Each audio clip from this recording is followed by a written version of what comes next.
Okay, so the next thing we're going to look at is wrong inverter settings. So if you are using hybrid inverters, you should know that there are settings in the system. Basically, hybrid inverter will give you many options to set your battery. Sometimes some installers will install this inverter and leave it how it is as far as it starts charging. Once they confirm the battery starts charging, they leave this inverter like that, not knowing that there are more or additional settings that needs to be done on the inverter. The inverter gives you option to choose because the manufacturer did not know the battery will be using on that particular inverter.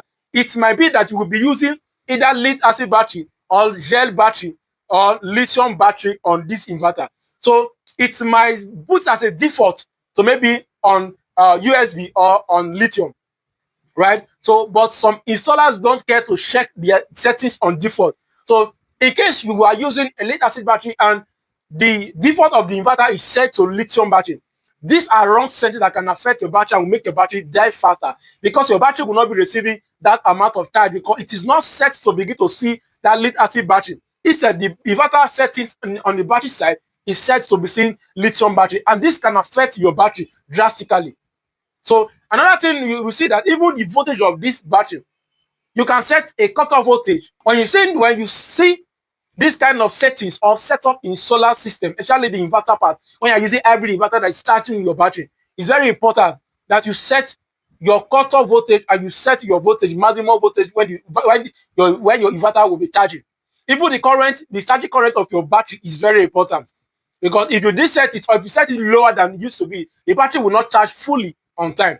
So in inverters too, the cutoff voltage is very important because some people drain their battery to 0%, which is absolutely bad because lead acid battery is designed as 50% DOD, which is 50% depth of discharge.